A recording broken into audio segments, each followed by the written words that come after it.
Hello student, तो कैसे हो आप सब? बढ़िया ही होगे, ठीक है ना। आज हम पॉलिनोमियल का अपना सेकंड चैप्टर ले रहे हैं, सेकंड टॉपिक ले रहे हैं। इसमें हम लोग क्वेश्चन के बेस पे हर एक कॉन्सेप्ट को क्लियर करेंगे, ठीक है ना। तो पहले वाले में हम लोगों ने देखा था कि पॉलिनोमियल होता क्या है, बेसिक कॉन्सेप्ट क्या क्या से होते हैं, ठीक है ना। अब हम क्वेश्चन के बेस पे हर एक चीज़ को क्लियर करेंगे, ठीक। तो हम लोग अपना पहला क्वेश्चन लेते हैं। जी देखो, पहला क्वेश्चन ये है कुछ इस तरीके से। इसमें पूछा है कि which graph is not show the quadratic polynomial. Okay, ठीक है ना।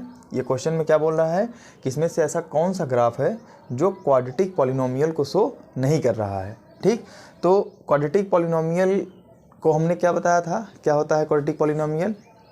जिसके एटमोस्ट कितने रूट्स मिलते हैं? 2 रूट्स मिलते हैं, ठीक। कितने रूट्स मिलते हैं? 2 रूट्स मिलते हैं। और इसका ग्राफ कुछ इस तरीके से होता है, ठीक है ना। इस तरीके से होता है, इस तरीके से होता है, ठीक है ना। तो ये सब क्या होते हैं? Graph of the quadratic polynomial होते हैं, ठीक है ना। अब ये पॉलिनोमियल का ये जो ग्राफ है कैसा बनता है? पैराबोला बनता है, ठीक है ना। इस पॉलिनोमियल का ग्राफ कैसा बनता है? पैराबोला। तो इसमें से हम लोग देख लेते हैं कौन सा पैराबोला है, कौन सा नहीं है, वही हमारा क्वाड्रेटिक पॉलिनोमियल हो जाएगा। क्वाड्रेटिक पॉलिनोमियल को समझने का एकदम सिंपल सा तरीका है कि उसका ग्राफ कैसा बनेगा? एक पैराबोला टाइप का बनेगा, ठीक है ना। तो यहाँ पे देखो, अगर हम देख सकते हैं अगर, तो ये देखो, ये भी एक पैराबोला बना रहा है, ये भी एक पैराबोला बना रहा है, बट ये पैराबोला नहीं बना रहा है, ठीक। और ये भी पैराबोला बना रहा है। तो हमसे क्वेश्चन में पूछा क्या गया था कि इसमें से कौन सा क्वाड्रेटिक पॉलिनोमियल नहीं है। तो हमारा ऑप्शन कौन सा लग जाएगा? ये वाला। ओके, समझ में आया ना। अच्छा, ये तो रही क्वेश्चन की बात ना। अब इसमें से कुछ हम लोग और इसको डीप में समझते हैं क्या होता है ये, ठीक है ना। तो अगर हमसे बोला कि क्वाड्रेटिक पॉलिनोमियल कौन सा नहीं है, तो टिक ये लग गया, ठीक है। और ये तीन के तीनों क्या है? क्वाड्रेटिक पॉलिनोमियल है। अब अगर इसमें हमसे बोल दे कि हर एक ग्राफ में बताओ नंबर ऑफ वैल्यूज़ कितनी आ रही हैं, नंबर ऑफ जीरोज़ कितने आ रहे हैं, ठीक है। अगर अपन लोग से बोल दे कि नंबर ऑफ जीरोज़ इसमें बताओ कितना होगा, तो क्या बताओगे? तो नंबर ऑफ जीरोज़ के लिए हमने क्या बताया था कि एक्स एक्सिस पे ग्राफ जहाँ जहाँ कट करेगा वो जीरोस ऑफ द पॉलिनोमियल होता है, ठीक है ना। प्रीवियस वीडियो में हमने बताया था। जो अगर नए बच्चे हो ना देखो तो वहाँ पे जाके देख सकते हैं, ठीक है ना। प्लेलिस्ट में चले जाओ, आराम से वहाँ मिल जाएगा, ठीक। डायनामिक बहुत आसान होता है, जान लो। इससे आसान कुछ हो ही नहीं सकता। और जो चीज़ समझ में आ गया आसान, जो चीज़ नहीं समझ में आया टफ। तो बस जो चीज़ टफ है उसको समझ लो, बस जैसे समझे तुरंत आसान हो जाएगा यार। जब तक नहीं जान रहे हो कोई चीज़ तभी तक कठिन है, जब आने लगेगा तो कोई दिक्कत नहीं, ठीक। अब ग्राफ का एकदम मतलब किस किस टाइप के क्वेश्चन पूछ सकते हैं ना, मैं सब करा दूंगा। इतने ग्राफ से जितना हो सकेगा सब करा दूंगा, ठीक है ना। अब यहाँ पे ये देखो, तुम एक चीज़ देख रहे होगे कि एक्स एक्सिस को अगर मैं इस वाले की बात करूं, इस वाले ग्राफ की बात करूं, तो एक्स एक्सिस पर कितनी जगह कट कर रहा है? एक जगह, 2 जगह। तो दो पोजीशन ऐसे हैं ए और बी जो क्या हो रहे हैं? एक्स एक्सिस को कट कर रहे हैं, ठीक है ना। ग्राफ को एक्स एक्सिस में कट कर रहे हैं, ठीक है ना। तो यहाँ पे अगर मैं पॉइंट ए की बात बोलूँ, point A and point B, okay. Point A और ये पॉइंट बी है, ये को क्या बताएंगे? यही क्या देंगे? Zeros of the polynomial, okay. Zeros of the polynomial. तो नंबर ऑफ जीरोस यहाँ पे कितने मिलेंगे? 2। We have 2 zeros of the given polynomial because it is the quadratic polynomial. तो क्वाड्रेटिक पॉलिनोमियल के लिए कितने जीरोस होते हैं बच्चों? 2, ओके। एक यहाँ पे, एक यहाँ पे। एक एक्स के पॉजिटिव डायरेक्शन में, एक एक्स के नेगेटिव डायरेक्शन में। कहने का मतलब इस ग्राफ को अगर देखोगे ना, तो एक्स की एक पॉजिटिव वैल्यू मिलेगी, एक्स की एक नेगेटिव वैल्यू मिलेगी, ठीक है ना। क्योंकि देखो, जीरो से राइट हैंड साइड पे ये एक्स पे ये रियल नंबर लाइन होते हैं ना, ये सब ये रियल नंबर लाइन है, ये रियल नंबर लाइन है। तो इधर हमेशा तुमको पॉजिटिव मिलेगा, इधर हमेशा नेगेटिव मिलेगा। ग्राफ के बारे में अगर किसी को नॉलेज नहीं, अभी इसको ख़त्म करने के बाद थोड़ा सा मैं बता दूंगा, 2 मिनट, ठीक। एक्स क्या होता है, वाई क्या होता है, कहाँ प्लस कहाँ नेगेटिव, सब बता दूंगा, ठीक। अभी इसको समझते रहो। तो यहाँ पर नंबर ऑफ जीरोज़ कितने मिलेंगे? 2 मिलेंगे, ठीक। अब अगर मैं इस ग्राफ की बात करूँ तो इसमें नंबर ऑफ जीरोज़ कितने मिल रहे हैं? देखो, 1 2 3। तो यहाँ पे नंबर ऑफ अगर जीरोज़ की बात की जाए, नंबर ऑफ जीरोज़ कितने मिल रहे हैं? 3 मिल रहे हैं। If we have 3 number of zeros then वो क्या हो जाएंगे, क्यूबिक पॉलिनोमियल। यार समझ रहे हो, क्या हो जाएगा, क्यूबिक पॉलिनोमियल। पिछली वीडियो में हमने देखा था ना कि जब नंबर ऑफ जीरोस 3 रहेंगे तो क्या हो जाएगा, cubic polynomial. Number of zeros 2 रहेंगे तो क्वाड्रेटिक पॉलिनोमियल, और नंबर ऑफ जीरोस 1 रहेंगे तो लीनियर पॉलिनोमियल। ठीक है ना, इसी तरीके से हम लोग इसको डिस्क्राइब करते हैं। ओके ठीक है। अब अगर मैं इस ग्राफ को अभी इसको छोड़ो, लास्ट में इस ग्राफ को देखूं अगर, तो यहाँ पे देखो एक ही बार टच कर रहा है इसको, ठीक है ना, एक ही बार टच कर रहा है। तो बोलोगे अरे भैया यहाँ पे तो जो टचिंग पॉइंट है या कट इन पॉइंट है ये तो एक ही दिख रहा है, ये भले पैराबोला बना रहा है, लेकिन यहाँ पे हम लोग पढ़े हैं कि यार नंबर ऑफ जीरोस 2 होते हैं, तो यहाँ पे तो अपन को एक ही दिख रहा है। ठीक है ना, तो जब ऐसा मन में आए तो समझ लो कि जो रूट्स हैं तुम्हारे ना वो इक्वल हैं। कहने का मतलब कि एक्स की ओनली एंड ओनली एक ही वैल्यू ऐसी पॉसिबल है जो पूरे क्वाड्रेटिक इक्वेशन को जीरो कर देगा। ठीक है ना, इस चीज़ को तुम समझोगे कब, जब हम लोग क्वाड्रेटिक पॉलिनोमियल पढ़ेंगे, जब क्वाड्रेटिक इक्वेशन पढ़ेंगे उसमें, तो हम लोग डिस्क्रिमिनेंट करके पढ़ेंगे, तो उसमें डी की वैल्यू हम लोग सपोज मतलब समझेंगे कि डी जब ग्रेटर देन जीरो होता है तो क्या होता है, इक्वल टू जीरो होता है तो क्या होता है, लेस देन जीरो होता है तो क्या होता है। ठीक, तो अभी के लिए बस इतना जानो कि अगर कोई पैराबोला बन रहा है और एक्स एक्सिस को एक ही पॉइंट पे कहीं पे एक पॉइंट पे टच कर रहा है बस, तो कहने का मतलब इसमें क्या हो जाएंगे, जो जीरोस होंगे जीरोस आर इक्वल। ठीक, और नंबर ऑफ जीरोस की बात करोगे, नंबर ऑफ जीरोस की बात करोगे तो कितना हो जाएगा, नंबर ऑफ जीरोस की बात करोगे तो कितना हो जाएगा, 2। ठीक है ना, नंबर ऑफ जीरोस क्या होंगे, इक्वल होंगे। जब भी क्या कहते हैं, एक ही पॉइंट पे अगर कहीं पे टच करके निकल जाए ग्राफ, अगर एक ही पॉइंट कहीं पे दिखे तो वो क्या, इसका मतलब यहाँ पे जीरोस क्या है, इक्वल है। जो क्वाड्रेटिक इक्वेशन के जीरोस हैं वो क्या है, इक्वल है। और नंबर ऑफ जीरोस कितने हो जाएंगे, 2। कहने मतलब मान लो एक्स की वैल्यू 2 आई तो अगला वाला अपने आप 2 हो जाएगा। ठीक है ना, ये चीज़ अभी ऐसे जानते रहो, जब ग्राफ को देख के बस एक पॉइंट पर अगर टच कर रहा है, नंबर ऑफ जीरोस 2 होंगे और इक्वल होंगे। ठीक, इसको समझते रहना। ठीक, जैसे यहाँ पे देखो एक्स की वैल्यू 2 मिली है ना, एक पॉजिटिव मिला है एक निगेटिव मिला है, तो ये दोनों देखो डिस्टिंक्ट हो गए, अलग अलग हो गए। यहाँ पे क्या मिले तुमको, एक्स की वैल्यूज क्या मिले, अनइक्वल मिले, यहाँ पे क्या मिले, इक्वल मिले। ठीक, तो जब अनइक्वल मिलता है तो हम लोग डी इज ग्रेटर देन 0 बोल देते हैं, और जब इक्वल मिलता है तो डी इक्वल टू 0 बोल देते हैं। ठीक है, अब बात आती है यहाँ पे, अब यहाँ पे देखो कि पैराबोला तो बना रहा है ये, ठीक है ना, पैराबोला बना रहा है, और उसके बाद ये क्वाड्रेटिक पॉलिनोमियल भी है। और क्वाड्रेटिक पॉलिनोमियल का हमारा जो जनरल फॉर्मेट होता है वो क्या होता है, ax square plus bx plus c equal to 0। ठीक है ना, a b c क्या है, coefficient of the variables. Okay ठीक है ना, तो यहाँ पे ये देखो, तुम कहोगे अरे यार सर ये तो एक्स एक्सिस को कहीं कट ही नहीं कर रहा है, तो इसके नंबर ऑफ जीरो 0 होने चाहिए, मतलब एक भी 0 नहीं होंगे ना। तो जो ऐसा बोल रहा है एकदम सही बोल रहा है, डरने की कोई बात ही नहीं है, यहाँ पे एकदम सही सोचे हो। ठीक, इसमें कोई सस्पेंस नहीं है। कहने का मतलब ये क्वाड्रेटिक इक्वेशन अपन का बना तो रहा है, लेकिन ये एक भी सोल्यूशन नहीं दे रहा है, इसमें एक भी जीरोस नहीं दे रहे हैं, जीरोस कम मिलते हैं। जब ये ग्राफ एक्स एक्सिस को कट करता, जब ये एक्स एक्सिस को कट करता तभी हमको जीरोस मिलते हैं, लेकिन ये तो एक्स एक्सिस को कट ही नहीं कर रहा है, जिसका मतलब कि ये कोई भी सोल्यूशन नहीं देगा। इसका सिग्निफिकेंस ये हुआ कि कहने का मतलब कि for this equation, for this quadratic polynomial we have no any values of x which can zero the overall equation. कहने का मतलब कि x की यहाँ ऐसी कोई वैल्यू नहीं पॉसिबल है जो यहाँ पे पुट करने पे इस पूरे ओवरऑल इक्वेशन को क्या कर दे, 0 के बराबर कर दे। ठीक है ना, ये सब समझा था ना पहली वीडियो में, 0 क्यों करते हैं वगैरह वगैरह। ठीक है ना, तो ax square plus bx plus c equal to 0 अगर लिखा है तो कहने का मतलब यहाँ पे x की ऐसी कोई वैल्यू नहीं है जो यहाँ पे रखने पे पूरा इक्वेशन किसके बराबर कर दे, 0। 0 तभी होगा जब x एक्सिस को कहीं पे कट करेगा। ठीक है, जब तक x एक्सिस को कट नहीं करेगा तब तक जीरोस वहाँ पे बनेंगे ही नहीं ना। ठीक है ना, तो अगर यहाँ पे हमको नंबर ऑफ जीरोस की बात बोला जाए क्या हो जाएगा, नंबर ऑफ जीरोस की बात बोला जाए क्या हो जाएगा, 0, 0 बटा लड्डू। ठीक है ना, तो समझ गए ना, तो जब तक एक्स एक्सिस पे नहीं कट करेगा तब तक जीरोस नहीं मिलेंगे। इस बात का हमेशा ध्यान रखे रहना, ग्राफ की ये खूबी होती है। आई बात समझ में?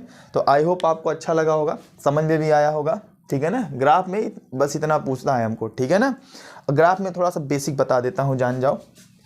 एक्चुअली एक्स वाई थोड़ा समझ लो, एक्स वाई समझ लो तो आगे बढ़ते हैं। बहुत आसान है, बस ऐसे ही पूछेगा, या तो तुमसे नंबर ऑफ जीरोस पूछ लेगा कितने होंगे, या फिर तुमसे पूछ लेगा कि ये बताओ इसके नंबर ऑफ जीरोस कितने होंगे, या फिर किस टाइप का इक्वेशन है, ठीक है ना। क्वाड्रेटिक है, पॉलिनोमियल है, लीनियर है, बस वही 2-3 तुमसे पूछेगा। या तो लीनियर पूछवा लेगा, या क्वाड्रेटिक पूछवा लेगा, या क्यूबिक पूछवा लेगा, और कुछ नहीं पूछवाएगा, ठीक। तो हम लोग कट पॉइंट देख के बता सकते हैं, ठीक है ना। या हमको ग्राफ याद रहे कि लीनियर वाले का लीनियर होता है, लीनियर मतलब एक स्ट्रेट लाइन जाती है, ठीक है ना। क्यूबिक का भी देख ही लिए थे। पैराबोला का कैसा बनता है? क्वाड्रेटिक पॉलिनोमियल बनता है, ठीक है ना, समझ गए। या फिर पैराबोला किसका बनता है? क्वाड्रेटिक पॉलिनोमियल का, ठीक। अब थोड़ा एक्स और वाई के बारे में समझ लेते हैं। बोरिंग नहीं लगना चाहिए बच्चों, ठीक है ना, बोर मत होना, थोड़ा सा इंटरेस्ट जगाओ, बाकी तो मैं हूँ ना, मैं जगा दूंगा, ठीक। नींद से उठाने की गारंटी मेरी, बस एक बार, बस शुरू के 5-10 मिनट दे दो अपन को बस, उसके बाद तो तुम कहोगे नहीं सर मैं छोड़ के जा ही नहीं सकता, पूरा समझूंगा, ठीक है ना। इसको समझते रहना अच्छे से। देखो अब ये x है, इसको हम लोग x एक्सिस बोलते हैं, यहाँ पे y एक्सिस बोलते हैं, ठीक है ना। तो जब भी हम लोग कोई ग्राफ बनाते हैं तो हम लोग x एक्सिस और y एक्सिस रखते हैं। जो हॉरिजेंटल लाइन होती है, स्ट्रेट लाइन सीधी एकदम, उसको हम लोग क्या x एक्सिस से डिनोट करते हैं, और जो वर्टिकल लाइन होती है इसको हम लोग किससे डिनोट करते हैं? y एक्सिस से डिनोट करते हैं। अब दो के दोनों हमारे क्या होते हैं? वेरिएबल होते हैं, ठीक है ना। दो के दोनों क्या होते हैं? वेरिएबल होते हैं। तो एक हमारा होता है इंडिपेंडेंट वेरिएबल, एक हमारा होता है डिपेंडेंट वेरिएबल, ओके। एक हमारा होता है डिपेंडेंट वेरिएबल, एक होता है इंडिपेंडेंट वेरिएबल। तो दोनों को जान लेते हैं। एक्स एक्सिस वाले पे जो होता है वो इंडिपेंडेंट वेरिएबल होता है, वाई एक्सिस वाले पे जो होता है वो डिपेंडेंट वेरिएबल होता है। How?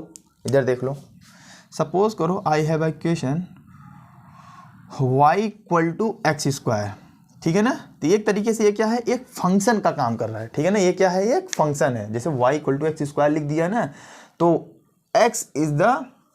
y is the function of x, okay.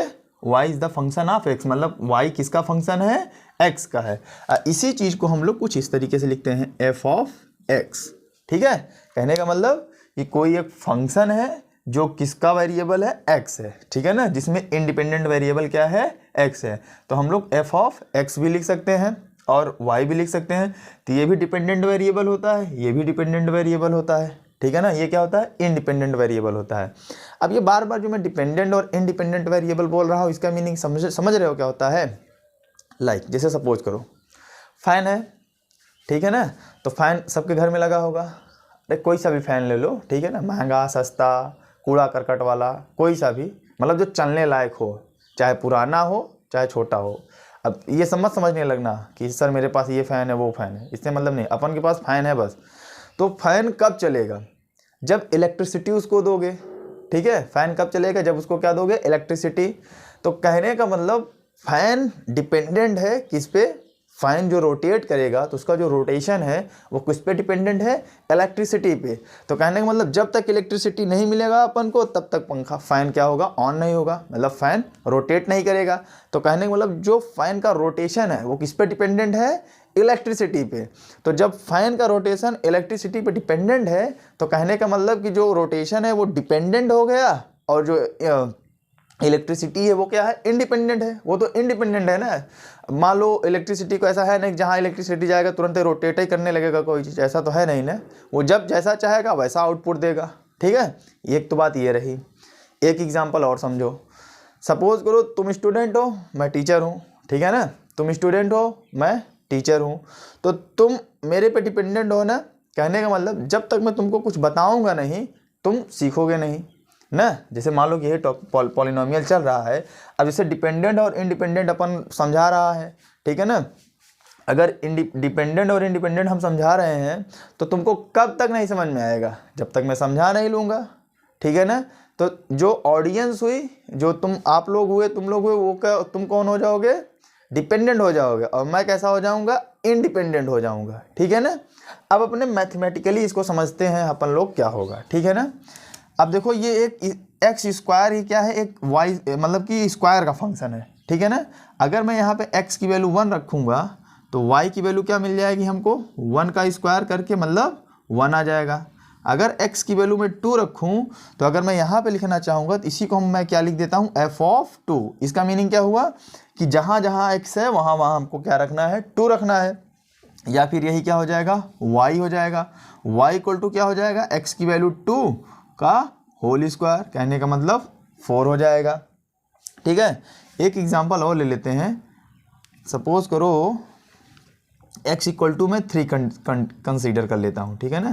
तो f ऑफ क्या बन जाएगा 3, y इक्वल टू मान लो 3 का स्क्वायर किया और यहाँ पे 7 दे दिया, ठीक है ना। अभी इस बात को समझते रहना। यहाँ पे देखो कि ये फंक्शन किसके लिए बना है, मतलब ये किसके लिए काम करेगा। x की वैल्यू डालते जाओगे तो वो स्क्वायर करके देता जाएगा। कहने का मतलब जब तक तुम यहाँ पे x की वैल्यू नहीं डालोगे तब तक तुमको y या f ऑफ x की वैल्यू नहीं पता चलेगी, ठीक है ना।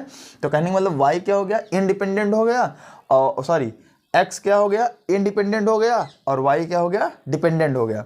तो देखो y इक्वल टू 1 डालने पे 1 आया, 2 डालने पे 4 आया, बट यहाँ पे 3 डालने पे क्या आ गया, 7। तो कहने का मतलब ये रॉन्ग है। ओके, अगर कोई स्क्वायर फंक्शन है तो वो स्क्वायर ही देगा, ठीक है ना। ऐसा नहीं कि तुम कुछ भी वेरिएबल डालते जाओ और अपने मन से कुछ भी आउटपुट लेते जाओ, ऐसा नहीं है। जो फंक्शन जिस चीज़ के लिए बना है उसी के लिए काम करेगा, ठीक है ना। फैन हवा देने के लिए बना है ना, पानी वानी देने के लिए नहीं बना है ना, तो पानी के वाटर कैसे देगा, ठीक है ना। तो समझना इस बात को, ठीक। तो दिस इज रॉन्ग फंक्शन, ठीक। 11th में आओगे ना तो फंक्शन बहुत मज़ेदार चैप्टर है, ठीक है ना, बहुत मज़ा आएगा उसको पढ़ने में। अगर ये डिपेंडेंट और इनडिपेंडेंट वेरिएबल जानते रहोगे, ठीक है ना, वेरिएबल कांस्टेंट इन सब में अगर तुमको दिक्कत नहीं है तो जान लो फंक्शन तुम्हारे लिए बना है, बहुत मज़ा आएगा पढ़ने में उसको, ठीक है। ओके, तो आई होप डिपेंडेंट और इंडिपेंडेंट का कॉन्सेप्ट आपको क्लियर हुआ होगा, ठीक है ना। ये रही ग्राफ की कुछ बातें, ठीक है। एक्स वाई, तो ये डिपेंडेंट, ये इंडिपेंडेंट वाला एक्स क्या होता है, इंडिपेंडेंट, और वाई क्या होता है, डिपेंडेंट, ठीक है ना। तो तुम जो ये देखते हो ना, जैसे मान लो कि 4x square plus 5x plus 3 equal to 0 लिखा है, इसका मीनिंग समझते हो क्या होता है। इसी को हम लोग क्या बोल देते हैं, y, या इसी को हम लोग क्या बोल देते हैं, f ऑफ x, समझ रहे हो। तो y बराबर 0 लिखा है ना, तो y की वैल्यू 0 कब होगी, जब x एक्सिस का कोई एक पॉइंट मिल जाए ना, समझ रहे हो नहीं। मतलब x की यहाँ पे वो वैल्यू डाल दो जो इस पूरे इक्वेशन को 0 कर दे। जैसे सपोज करो कि एक ग्राफ है, यहाँ पे कट किया। अब जैसे तुम अगर यहाँ खड़े हो मतलब x पे इतना चले हो, x पे इतना चले हो, और y पे कितना चले हो, 0 बटा लड्डू, ठीक है ना। अब सपोज करो एक ग्राफ कुछ इस तरीके से हो।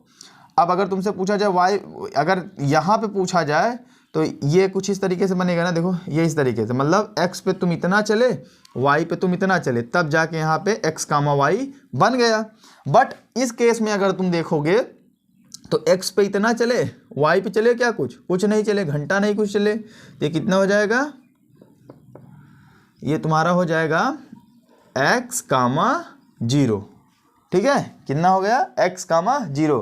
कहने का मतलब कि x पे तुम कुछ चले लेकिन y पे तो कुछ चले ही नहीं ना, तो x पे कुछ चले तो y पे कुछ चले ही नहीं। कहने का मतलब कि तुमको y की वैल्यू कब 0 मिलेगी, जब तुम सिर्फ और सिर्फ x पे ही रहोगे, जब तुम सिर्फ और सिर्फ x पे ही रहोगे तभी तुमको क्या मिलेगी, y की वैल्यू मिलेगी, सॉरी हाँ, y की वैल्यू 0 मिल जाएगी। इसीलिए हम लोग x की वो वैल्यू ढूंढते हैं जो पूरे इक्वेशन को कितना कर दे, 0 बटा लड्डू कर दे, कहने का मतलब 0 के बराबर कर दे। समझ रहे हो बात को ना। अब ये बात समझ में आई कि नहीं, मतलब कि हम लोग y 0, मतलब कि ये 0 साथ इसको 0 करते ही क्यों है, क्यों 0 करते हैं, इसका मीनिंग तुमको अच्छे समझ में आ गया होगा। क्योंकि भैया ये जो 4x square plus 5x square plus 3 है, ये y का फंक्शन है या फिर f ऑफ x का फंक्शन है। कहने का मतलब ये डिपेंडेंट वेरिएबल का फंक्शन है। तो y इक्वल टू क्या होता है, अगर मैं इतना बराबर 0 लिखा हूं तो कहने का मतलब कि क्या लिखा हूं मैं, y बराबर 0 लिखा हूं। अगर मैं y बराबर 0 लिखा हूं तो y की जगह पे 4x square plus 5x plus 3 क्या लिख नहीं सकता हूं क्या, आराम से लिख सकता हूं। अब मुझे भाई ये भी पता है कि हमेशा कोई भी चीज़ अगर इक्वल में लिखा है तो LHS बराबर RHS ही लिखा जाएगा, 5 = 4 नहीं लिखा जाएगा। इस बात को भी तुम अच्छे से जानते हो, ठीक है ना। तो अगर y इक्वल टू 0 बनता है तो इसलिए 4x square plus 5x plus 3 की जगह पे मैं या तो y लिख दूं या y की जगह पे क्या लिख दूं 4x square plus 5x plus 3, या फिर इसी चीज़ को यहाँ पे लिख दूं। मैं यहाँ पे अगर ये भी बोल देता हूँ f of x equal to 0 तो डजंट मैटर, एकदम करेक्ट है, कोई दिक्कत नहीं है, ठीक है ना। ये बराबर 0 लिखूँ चाहे ये बराबर 0 लिखूँ, इसका मीनिंग यही होता है, समझ गया कि नहीं। तो 4x square plus 5x plus 3 equal to 0, क्यों हम लोग x की ऐसी वैल्यू ढूंढते हैं जो पूरे इक्वेशन को 0 कर दे, समझ में आया ना। क्योंकि वहाँ पे तुमको y की वैल्यू 0 मिलेगी, और जहाँ y की वैल्यू 0 मिलेगी तुमको, वही तुम्हारा होता है solution of the given quadratic polynomial, cubic polynomial, by quadratic polynomial etcetera etc, ठीक है ना, कुछ भी हो सकता है, व्हाटएवर। आई बात समझ में? आई होप कि तुमको समझ में आया होगा, ठीक है ना। अगर कुछ मतलब कम समझ में आया होगा, वीडियो को दोबारा रिमाइंड कर लेना, अच्छे समझ में आएगा, ठीक है ना। और हम लोग क्वेश्चन करते रहेंगे, जहाँ पे और डाउट होंगे क्लियर करते रहना। और तुमको और ज़्यादा अगर इसमें कुछ जानना हो तो कमेंट करो, सब बताओ मेरे को कि मतलब यहाँ पे सर ये चीज़ थोड़ा कम समझ में आई, ये चीज़ इतना आया, तो बोलोगे तो मैं अगले वीडियो में उसको करेक्ट कर दूँगा, ठीक है ना। और मेरे ख्याल से आपको समझ में आया होगा, अच्छा लगा मेरे को बता के, ठीक है ना। अब ये रही ग्राफ से रिलेटेड क्वेश्चन। अब हम लोग जो दूसरा क्वेश्चन देखेंगे, अब वो टाइप 1 पे आधारित रहेगा, ठीक है ना। हम ऐसे टाइप 1, टाइप 2, टाइप 3, टाइप 4 ऐसे लेके चलेंगे, ठीक है ना। देखो बच्चों, हमारे पास एक इक्वेशन है, इसमें दिया है x square plus 7x plus 12 equal to 0। फिर तुमसे पूछ रहा है relation between zeros and coefficient, ठीक है ना। तो देखो क्वेश्चन जब बोर्ड में लिखना तो हमेशा सबसे पहले जितना चीज़ गिवन रहे, जो तुमको रेलिवेंट वाले चीज़ है, सबसे पहले उसको लिख डालो। फिर जो पूछा है उस पर क्या लगाओ, क्वेश्चन मार्क लगाओ, ठीक। ऐसा करने से ना एकदम क्लियरिटी रहती है क्वेश्चन में, ठीक। तो टीचर को ज़्यादा मतलब कि ताम झाम नहीं करना रहता, और जितने कम ताम झाम करेगा, जितने उसका टाइम बचेगा, और उतने तुम्हारे कॉपी को चेक करने में उसको मतलब रिलैक्सेशन महसूस होगा, और रिलैक्स रहेगा अगर वो, तो नंबर अच्छा मिलेगा तुमको, ठीक है ना।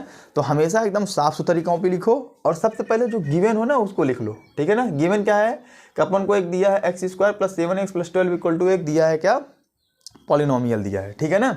उसके बाद तुमसे relation of the zeros and coefficient पूछा है, और इसमें लिखा है एंड वेरीफाई, मतलब तुमको जो जीरोस और कोफिशिएंट का जो रिलेशन होता है उसको वेरीफाई भी करना है, ठीक।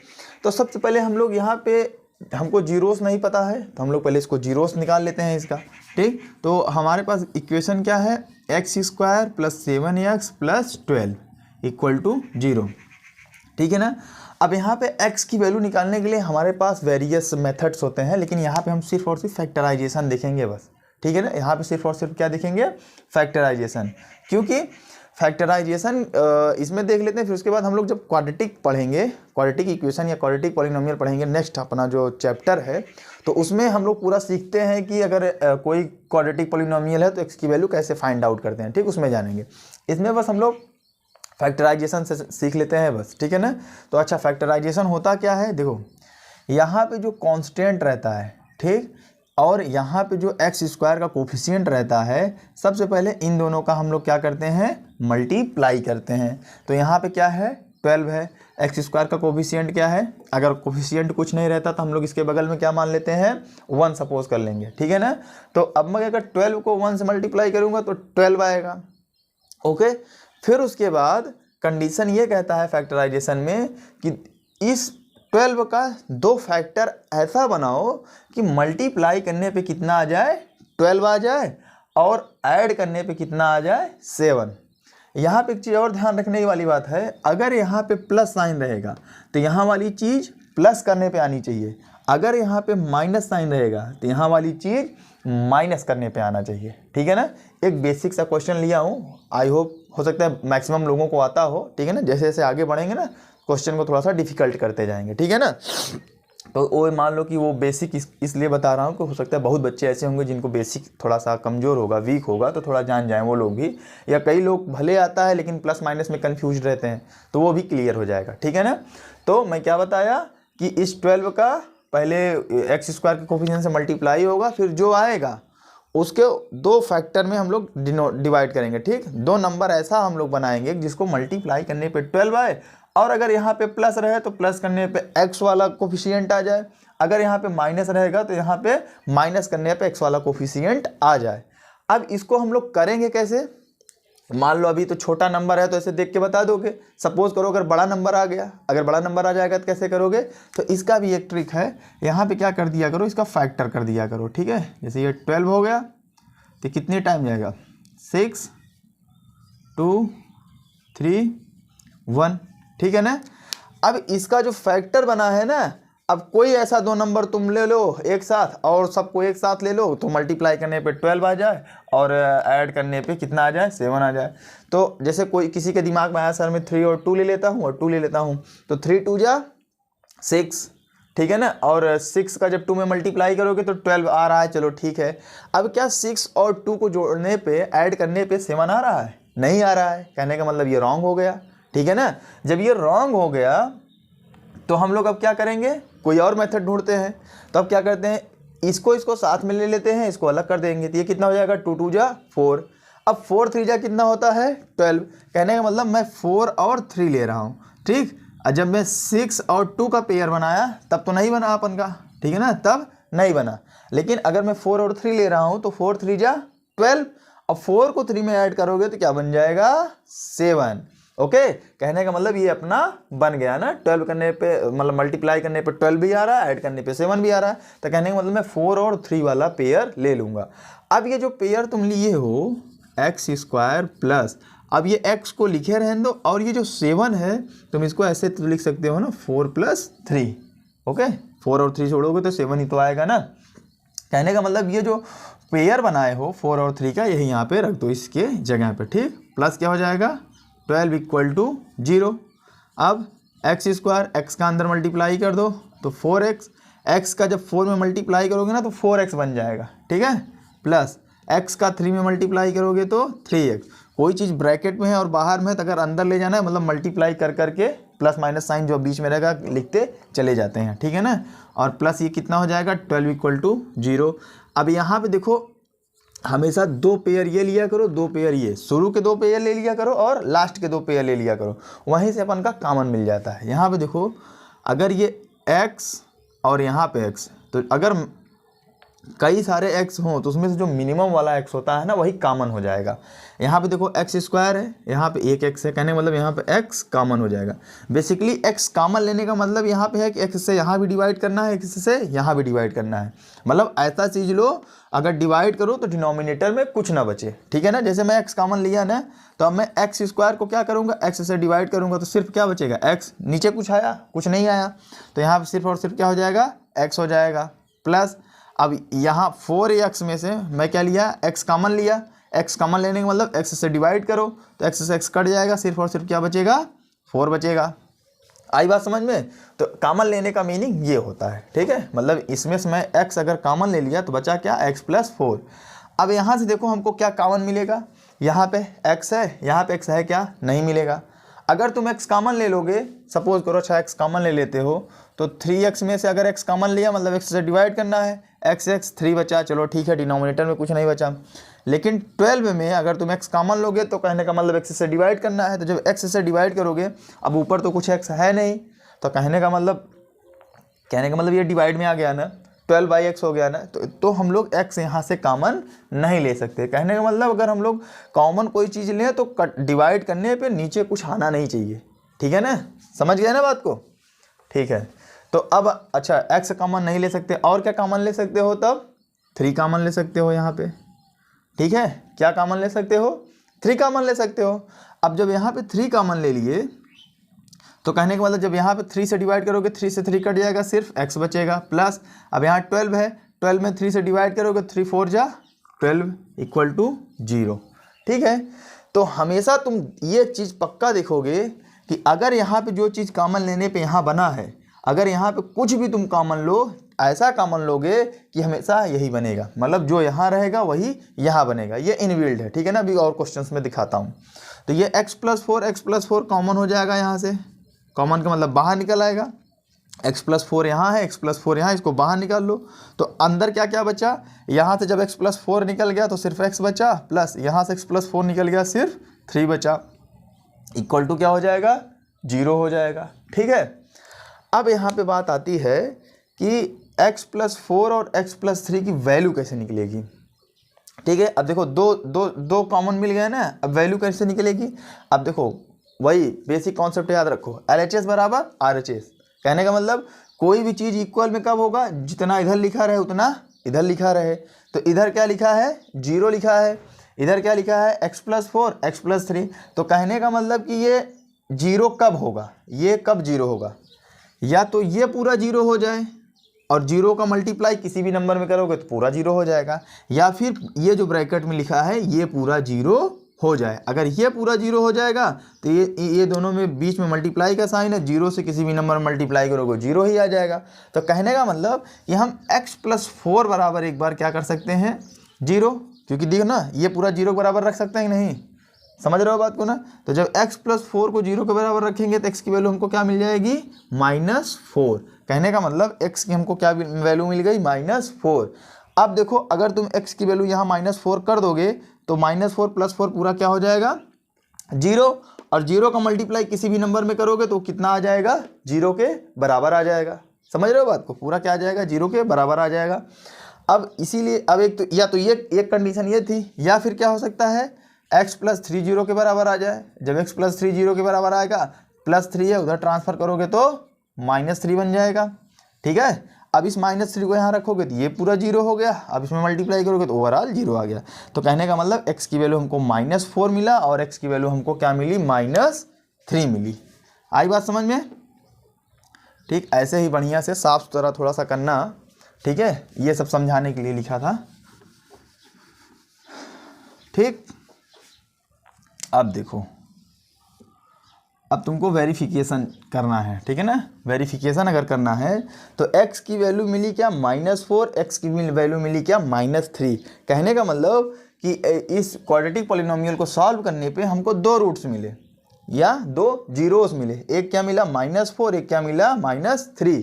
तो पिछली क्लास में हमने बताया था कि किसी भी जीरोस ऑफ द पॉलिनोमियल अगर कोई क्वाड्रेटिक पॉलिनोमियल है तो उसमें हम लोग अल्फ़ा और बीटा मानते हैं। मतलब अल्फ़ा एक रूट हो गया और बीटा दूसरा रूट हो गया, तो हम किसी को भी अल्फ़ा और बीटा मान सकते हैं। तो अल्फ़ा बराबर मैं सपोज कर लो ले लिया -4 और बीटा बराबर क्या ले लिया, -3। ठीक है, और उसके बाद हम लोग अल्फ़ा प्लस बीटा बराबर पढ़े हैं -b/a। ठीक है, ये सब देख चुके हैं हम लोग। सम ऑफ जीरोस जो होता है वो -b/a के बराबर होता है। अब प्रोडक्ट ऑफ जीरोस जो होता है वो किसके बराबर होता है, c/a। इसको इक्वेशन नंबर 1, इसको इक्वेशन नंबर 2 मान के ऐसे छोड़ देंगे। ठीक है, तो ये मैं इरेज कर सकता हूँ, कोई दिक्कत नहीं है ना, उतार लेना सब लोग।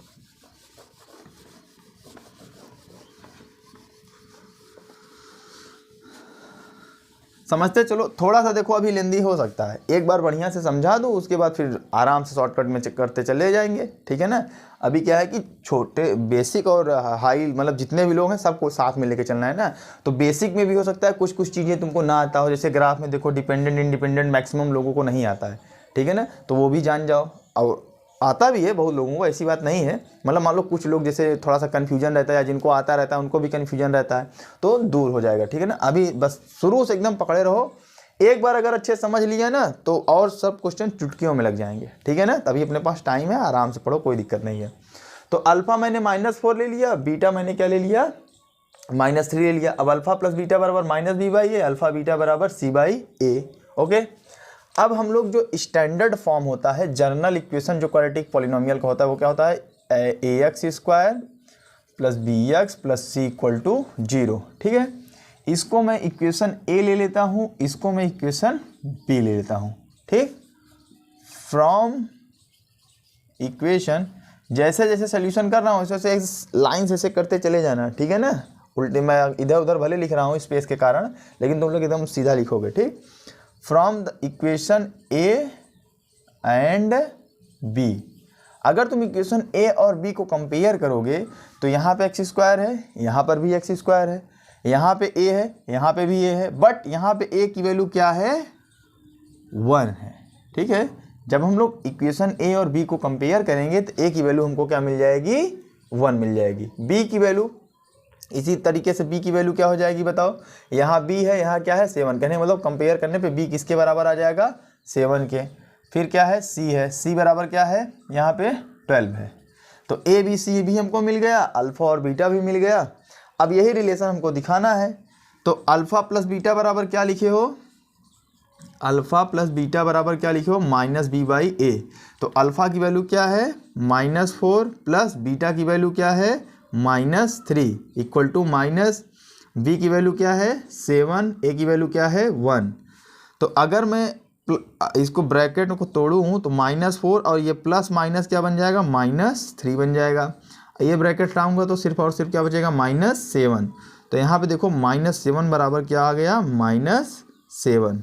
तो इसी को हम लोग क्या बोल सकते हैं, वेरीफाइड। कहने का मतलब जो दोनों तुम्हारे जीरोस आए हैं, अगर दोनों को जोड़ने पे -7 आ रहा है, तो अगर मैं -b/a कर रहा हूँ, मतलब सम ऑफ जीरोस कर रहा हूँ, तो वो भी कितना आना चाहिए -7 के बराबर आना चाहिए। तभी हमारा आंसर क्या होगा, वेरीफाइड होगा। और इससे ये भी पता चल जाता है कि जो तुम अल्फ़ा और बीटा की वैल्यू निकाले हो ना, एकदम करेक्ट निकाले हो। ठीक है ना, अगर ये वेरीफाइड हो जा रहे हैं तो अगर आंसर निकाला करो तो तुमसे वेरिफिकेशन बोला रहे चाहे ना बोला रहे, माइंड में एक बार चेक कर लिया करो क्या अल्फ़ा प्लस बीटा करने पे -b/a आ रहा है। अगर आ रहा है तो एकदम आंसर तुम्हारा सही है। ठीक है, तो एक तो ये हो गया। अभी एक चीज़ और अपन का बचा है, क्या, अल्फ़ा इंटू बीटा। ठीक है, अब जब अल्फ़ा इंटू बीटा करोगे, अल्फ़ा इंटू बीटा करोगे तो क्या होता है c/a होता है। ठीक है, अब अल्फ़ा की वैल्यू क्या आई है तुम्हारी -4 मल्टीप्लाइड बाई बीटा की वैल्यू -3 इक्वल टू क्या होता है c/a। जब c/a करोगे तो c की वैल्यू कितनी है 12, a की वैल्यू कितनी है 1, ये निकाल चुके हो। अब ये 4 का 3 में जब मल्टीप्लाई करोगे तो 12 हो जाएगा, और माइनस का माइनस में मल्टीप्लाई करोगे तो माइनस माइनस क्या बन जाता है, प्लस बन जाता है। ठीक, और यहाँ पे 1 को 12 से डिवाइड करोगे तो 12। तो देखो यहाँ पर भी 12 बराबर 12, इसका मतलब ये क्या है, वेरीफाइड। ठीक है, यही होता है कि अल्फ़ा और बीटा की वैल्यू निकालो और वेरीफाई करो। जब भी अगर इस टाइप का क्वेश्चन बनता है तो हम लोग यही करते हैं। ठीक है ना। अब एक हम दूसरा क्वेश्चन लेते हैं, थोड़ा सा टफ क्वेश्चन लेते हैं। ठीक, हेलो बच्चों, कुछ टेक्निकल इशू के कारण जो हम थर्ड वाला क्वेश्चन कर रहे थे तो कुछ उसमें प्रॉब्लम आ गई थी, वीडियो रिकॉर्ड नहीं हो पाया था। तो ये जो हम लोग किए हैं इसको हम लोग नेक्स्ट वीडियो में इसको अच्छे से देखेंगे। ठीक है ना। अगर अच्छा लगा हो तो चैनल को सब्सक्राइब करें, ज़्यादा से ज़्यादा शेयर करें, जिनको इम्पोर्टेंट इसका समझ में आए वो लोग भी इसका लाभ उठाएं। ठीक है ना। Show your support, do very well, okay, और ज़्यादा से ज़्यादा इसको शेयर करो। ठीक है ना। Thank you.